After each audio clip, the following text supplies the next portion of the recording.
안녕하세요. 샘스 엄마입니다. 오늘은 채권과 금리의 관계에 대해서 볼 거예요. 이러한 내용을 함께 보겠습니다. 우리 지난 시간에 배웠던 거 한번 훑어볼게요. 어떤 회사가 돈을 구하는 방법은 빌리기가 있고 투자받기가 있다고 했어요. 투자받으면 주식을 주고 재무상태표에 자본이라고 적고요.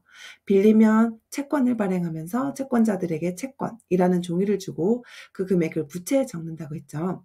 그래서 자기자본, 타의자본이라는 용어까지 봤었습니다. 이 중에 채권은 어떻게 생겼나 살펴보니까 발행한 날짜, 돈 갚을 만기일자, 그리고 얼마를 갚아야 하는지, 얼마의 이자를 줘야 하는지 이렇게 써 있다고 했어요. 그래서 그 이자를 쿠폰처럼 주는 이표체에 대해서도 살펴봤었습니다. 이런 사전 지식을 바탕으로 기사에서 자주 보는 채권, 그리고 금리에 대한 이야기를 할 거예요. 자, 이거 전데요. 저는 돈이 아주 많아요. 100만 원을 현금으로 들고 있거든요. 이 돈을 그냥 들고 있을 수는 없고요. 어디다 넣어야겠어요. 그래서 은행에 예금을 할까? 회사에 빌려줄까? 고민을 했어요. 왜냐하면 은행에 예금해도 이자를 받고요. 회사에 빌려줘도 이자를 받고 둘 다 만기의 원금을 받을 수 있으니까요. 고민을 하고 있는데 이자율이 이렇다는 거예요. 은행은 이자를 8%를 준다 그러고요. 회사에 지금 돈을 빌려주면 5%를 준대요. 자, 여러분이라면 돈을 어디에 넣으시겠어요? 당연히 은행에 넣겠죠. 이 말은 이렇게 표현할 수도 있어요. 은행은 이렇게 말하는 거예요. 지금 100만 원을 예금하시면 1년 뒤에 108만 원을 드릴게요 하는 거예요. 사채는 이래요. 지금 100만 원 빌려주시면 1년 뒤에 105만 원 드릴게요. 그러니까 우리는 이렇게 구구절절 말하지 않아도 여기 써있는 숫자만 봐도 이거 은행에 그냥 예금을 해야겠다 이런 생각이 드는 거죠. 근데 이렇게 하니까 회사는 이 채권을 팔 수가 없는 거예요. 채권을 팔아야 돈을 빌리는데 채권을 아무도 안 사가는 거죠. 그러니까 채권을 못 팔고 돈도 못 빌려요. 나름대로 좋은 조건이다라고 생각하고 제시를 했는데 시장에 딱 나와 보니까 전혀 매력이 없었던 거죠. 그러면 우리 이렇게 생각하죠. 그럼 여기에 적힌 이자를 바꾸면 되지. 근데 우리 채권은 어떻게 하기로 했죠? 80년대죠. 이 채권은요, 종이에 이렇게 딱 먼저 찍혀서 발행이 돼서 바꿀 수가 없어요. 그래서 어떻게 해야 돼요? 그러면 이런 방법을 얘기를 하는 거죠. 지금 97만 원만 빌려주세요. 그러면 제가 1년 뒤에 105만 원을 드릴게요 하는 거예요. 자, 이제 어때요? 고민이 좀 되실까요? 잘은 모르겠는데 위에 거는 지금 100만 원을 예금하고 108만 원을 받는 거고요. 밑에는 97만 원을 빌려주고 105만 원을 받아요. 그러니까 뭔가 좀 괜찮은 것 같기도 해요. 이게 97만 원이 맞는 건지 95만 원이어야 내가 좋은 건지 이걸 잘 모르겠는 거예요. 그걸 한번 살펴볼게요. 그래서 우리는 계산을 하기로 했어요. 여기서는 숫자가 조금 나오는데 겁먹지는 마세요. 다 우리가 아는 이야기만 할 거예요. 먼저 은행부터 볼게요. 이 통장을 보면 100만 원을 넣고 1년 뒤에 108만 원을 받는다라고 자동적으로 계산이 되죠. 그걸 굳이 숫자로 쓰자면 이렇게 됩니다. 1년 뒤에 받는 108만 원은 내 원금 100만 원에 이자 8만 원을 더한 거죠. 그럼 이 이자 8만 원이라는 숫자 어떻게 나왔어요?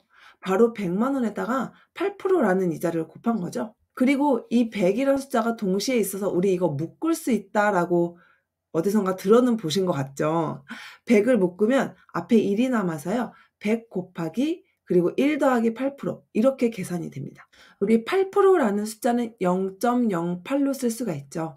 그래서 이 108만 원, 1년 뒤에 108만 원이라는 숫자는 100만 원에다가 1.08을 곱한 것과 같다라고 이야기를 할 수가 있어요. 그럼 여기서 수학을 하나 더 해볼게요.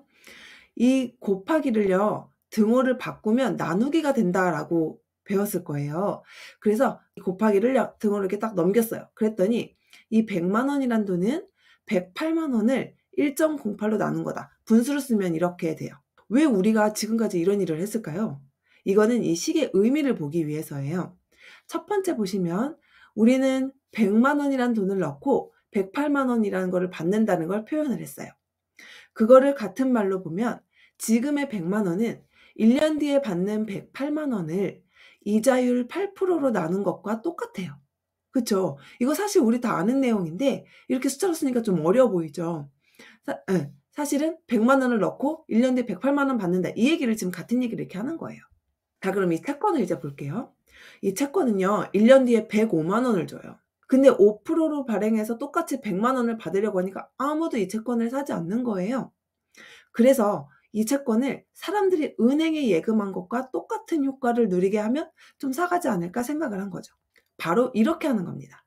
1년 뒤에 받는 105만 원을 8%의 이자를 준다고 생각하면 지금 과연 얼마에 팔아야 될까? 이거를 생각해 본 거예요. 그러니까 얼마를 넣으면 1년 뒤에 8%를 주는 예금에 넣은 것과 똑같이 해서 105만 원을 받을까?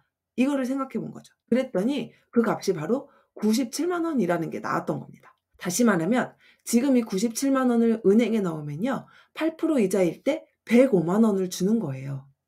그래서 이렇게 말을 하는 겁니다. 지금 97만 원 빌려주시면 1년 뒤에 105만 원을 드려요. 그 말은 지금 100만 원을 예금하면 1년 뒤에 108만 원을 드려요 라는 것과 똑같은 의미가 되는 거예요. 그래서 사채를 이렇게 팝니다. 지금 97만 원에 팔게요. 그 대신에 제가 1년 뒤에 105만 원 드릴게요. 이렇게 얘기를 하는 거죠. 그런데 우리 채권에 써 있는 이 금액은 변하지 않는다고 했죠. 그러니까 이 채권의 액면 금액이나 액면 이자율은 변하지 않아요. 그래서 이 팔아내면은 바꿀 수가 없고요. 우리가 좀 싸게 팔는 방법이 어떻게 있을까? 바로 처음에 발행할 때 이 금액을 바꾸는 거죠. 그래서 은행 이자율이 얼마냐에 따라서 이 금액이 왔다 갔다 하는 겁니다. 그럼 반대의 경우는 어떨까요? 지금 은행이 이자가 3%밖에 안 줘요. 근데 제 채권을 사면은 5%를 주거든요. 그럼 사람들은 어떻게 생각해요? 당연히 다 이 채권을 사려고 하겠죠. 그러면 저는 어떻게 생각해요? '이거 100원이 아니라 좀 더 받아도 되겠는데?' 이런 생각을 하시겠죠? 그래서 제가 방법을 생각해 봤어요. 한 102만 원 정도 받으면 사람이 올까?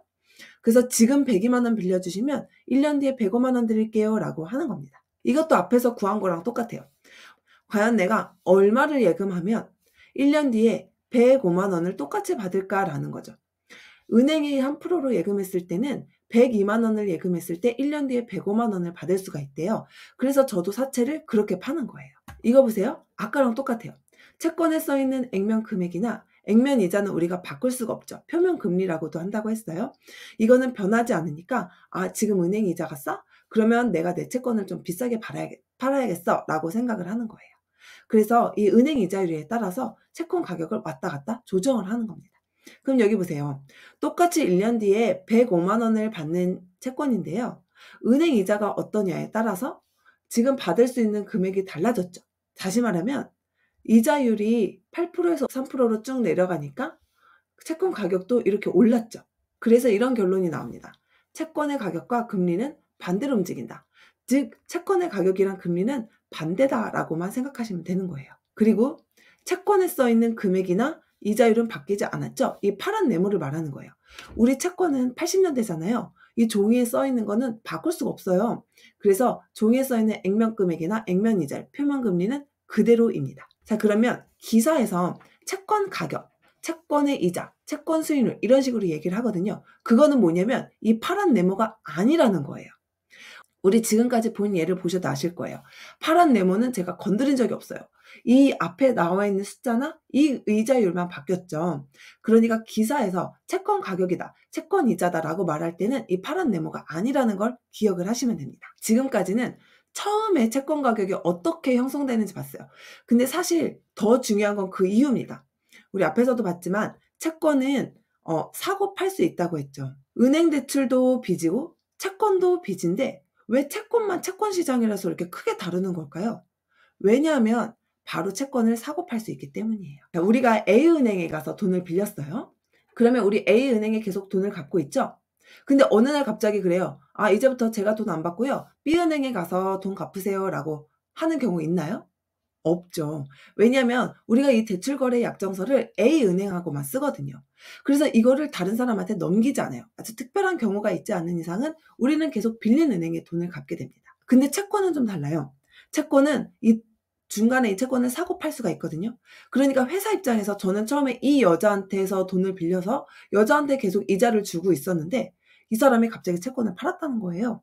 그러면 나는 다시 이 남자한테 돈을 갚아야 되는 상황이 오는 겁니다. 자, 근데 왜 우리 채권을 사고 팔까요? 그냥 은행처럼 꼬박꼬박 이자 받고 돈 받으면 되는데 왜 굳이 이런 일을 할까요? 자, 우리 이 다음 이야기를 한번 보면서 생각을 해보겠습니다. 이 여자는요, 이 회사에서 채권을 샀어요. 100만 원을 빌려주고 1년 뒤에 5%로 갚는데요. 그래서 100만 원의 채권을 샀거든요. 자, 그런데 다음날 8%의 은행 예금이 나왔어요. 이 여자 지금 어떻게 생각하겠어요? 뭐야, 지금 장난해? 이런 생각이 들겠죠? 하루만 있었으면 내가 은행에 돈을 넣었을 건데 내가 어제 채권을 사는 바람에 이 은행 예금을 넣을 돈이 없잖아요. 그래서 회사에 갔어요. 아니 지금 장난하시냐고요. 옆에 은행 보세요. 은행은 8% 이자를 준대요. 그러니까 "내 돈 다시 돌려주세요."라고 해요. 그럼 회사는 뭐라 그랬어요? 회사도 똑같이 말해요. 아니 지금 장난하세요? 지금 이렇게 써 있는 채권을 사 가셨잖아요. 이 채권에 저는 1년 뒤에 돈을 갚겠다고 써 있었어요. 저는 지금 돈 못 드려요."라고 하는 거예요. 이 여자는 어때요? 이 은행 예금 볼 때마다 화가 나요. 아 그냥 채권을 볼 때마다 채권을 지금 그냥 없애고 은행에 예금을 넣고 싶은 거예요. 그때 마침 이런 남자가 나타나요. 그러면 제가 그 채권 살까요?" 물어보는 거예요. 근데 이 남자도 바보는 아니죠. 채권 안 사고 은행에 넣으면 지금 8%를 받을 수 있잖아요. 그러니까 이렇게 말해요. "내가 이거 1 0 0 원엔 못 사겠어요. 한 97만 원 정도면 살게요."라고 얘기를 하는 거예요. 근데 이 여자도 생각해 보니까 지금 내가 1 0 0만 원 주고 산 거 97만 원에 팔면 손해긴 한데 그래도 그 97만 원을 은행에 넣으면 괜찮을 것 같거든요. 왜냐하면 똑같이 1년 뒤에 105만 원을 받을 수 있으니까요. 그래서 "알았어요." 하고 팔아요. 그리고 이 남자도 1 0 0만 원까지는 없고 97만 원이 있는 상태니까 그냥 이 채권 받았다가 내년에 105만 원을 받으면 되겠다라고 생각을 해요. 이렇게 거래가 한번 일어나요. 자 그런데 다음 날 은행에서 20%의 예금을 내놔요. 금리가 올랐다 그러네요. 이 남자가 갑자기 벙찌게 되겠죠. 아니 이게 뭐야. 97만 원이나 주고 이걸 샀는데 지금 은행에 가면 20%의 예금을 준다는 거예요. 이 채권 팔고 싶겠죠. 이 채권 팔고 그 돈 20%의 예금에 넣고 싶을 거예요. 근데 이 채권 97만 원에 판다고 그러면 살까요? 아무도 안 사죠. 그래서 이 남자는 어떻게 해야 돼요? 채권을 싸게 팔아야 돼요. 그래서 가격을 확 내립니다. 87만 원까지 내렸어요. 그랬더니 여기서 누군가 와서 "아 87만 원이면 나쁘지 않겠네요."라고 사는 사람이 있겠다는 거예요. 자 여기서도 아실 수 있죠. 이렇게 금리가 계속 오를수록 채권 가격은 계속 떨어지고 있어요. 근데 어쨌든 사람들은 여러 가지 이유에 의해서 이렇게 채권을 팔아요. 제가 지금 금리 얘기를 들었지만 예를 들어서 이 여자가 처음에 1 0 0만 원을 주고 샀는데 급전이 필요할 수도 있어요. 그러면 1년 뒤에 105만 원 받을 때까지 못 기다리고 파는 경우도 있고요.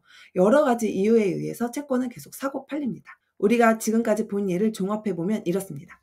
금융시장은 크게 두 가지로 나눌 수가 있어요. 발행시장 그리고 유통시장이에요. 발행시장은 도매시장 같은 거라고 생각하시면 되고요. 유통시장은 백화점부터 당근마켓까지 개인이 사고 파는 모든 시장을 생각하시면 돼요. 그래서 발행시장은 말 그대로 처음에 발행할 때의 시장이에요. 그러니까 이 채권을 처음 발행할 때 금액, 그 얘기를 하는 거죠. 그래서 우리 처음에 은행 이자가 얼마인지에 따라서 회사가 돈을 다르게 받았잖아요. 그게 바로 발행시장입니다. 반면에 유통시장은 이래요. 발행시장을 한번 딱 거치고 나와서 누군가의 손에 들어간 다음에 이게 계속 사고 팔렸죠. 이게 유통시장입니다. 우리가 기사에서 보는 사채시장은 거의 다 이 유통시장을 의미하는 거고요. 이거는 주식시장도 마찬가지예요. 우리 주식처럼 이 시장에서 계속 채권이 사고 팔리고 있죠. 이거는 무슨 말이냐면 이 채권은 금리에도 영향을 받지만 사람들의 수요 공급에도 영향을 받는다는 거예요. 그러니까 금리가 변하지 않더라도 어떤 특정 채권을 누군가 막 사고 싶어 해요. 그러면 가격이 저절로 올라가고요. 나 이거 아무나 안 살래." 그러고 막 팔아요. 그러면 가격이 저절로 내려가는 그런 수요 공급에 의해서도 영향을 받는 시장이라는 거예요. 근데 이거는 주식 시장도 마찬가지예요. 주식도 처음에 발행할 때 발행가라는 게 있고요. 막 사람들이 맨날 사고 파는 시장에서 형성되는 가격이 있어요. 우리가 보통 주식 시장이라고 하면 그걸 얘기를 하죠. 채권도 마찬가지예요. 기사에서 채권 시장이라고 하는 건 이 유통 시장을 얘기하는 겁니다. 그래서 우리 지금까지 봤던 거 총정리하면 이렇습니다. 금융시장은 발행시장과 유통시장이 있고요. 채권도 사고 팔 수 있으므로 이 유통시장에서 아주 활발하게 거래가 되고 있어요. 그리고 어느 시장에서건 채권의 가격과 금리는 반대로 움직이고 있어요. 그런데 이 파란 네모, 액면 금액과 액면 이자율은 변하지 않는다고 했죠. 그래서 기사에서 말하는 채권 가격, 기사에서 말하는 채권 수익률은 이 액면 금액과 액면 이자가 아니고 채권을 발행하거나 사고 팔 때 가격을 말하는 거예요. 자, 그럼 우리 기사를 볼게요. 제목에서 보시면 추가 금리 인상 가능성이 낮아서 채권 투자가 매력적이다라고 했어요. 즉, 금리를 더 이상 올리지 않을 것 같으니까 채권 투자가 매력적이다라고 하네요. 무슨 말이에요? 금리와 채권 가격은 반대라고 했어요. 금리를 자꾸 올리면 채권 가격이 떨어질 건데 금리를 이제 그만 올릴 것 같다는 거예요. 혹은 금리가 내려갈 수도 있겠다라고 생각을 한다는 거죠. 그러면 채권 가격이 오르겠죠? 그러니까 채권 투자가 매력적이게 되겠구나라고 생각을 한다는 거예요. 얼마 전에 실리콘밸리 은행 파산 사태가 되게 큰 충격을 주었죠. 그것에 대한 기사입니다. 이건 제목만 봐도 아시겠죠? 금리 인상에 채권 투자가 실패래요. 금리가 오르니까 채권 가격이 자꾸 떨어졌던 거예요.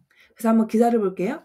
채권 가격은 금리와 반대로 움직이기 때문에 금리가 가파르게 오르면 채권 가격이 급락한다. 가파르게 떨어진다. 그러니까 실리콘밸리 은행은 울며 겨자 먹기로 채권을 이 싼 가격에 내다 팔 수밖에 없었다. 금리가 계속 오르고 있었으니까요. 채권 가격이 아주 떨어졌던 거예요. 그래서 큰 손실을 보게 되었어요. 지난해 실리콘밸리 은행이 채권 매각으로 채권을 팔면서 낸 손실이 18억 달러에 달했다라는 거를 설명해 주는 기사입니다. 여기서 말하는 이 채권 가격은요. 여기에서는 이 100만 원이 아니라는 거 우리 알 수 있겠죠. 그 유통시장에서 사고 파는 그 가격을 얘기하는 겁니다. 우리 오늘은 채권 가격과 금리에 대해서 봤어요. 이 채권 가격과 금리는 반대로 움직인다는 거 알 수 있었고요. 채권을 사고 팔 수 있는 유통시장이 있다는 것도 봤어요. 그래서 그 내용을 신문기사를 통해 정리를 해봤습니다. 다음에도 도움이 되는 영상으로 찾아올게요. 감사합니다.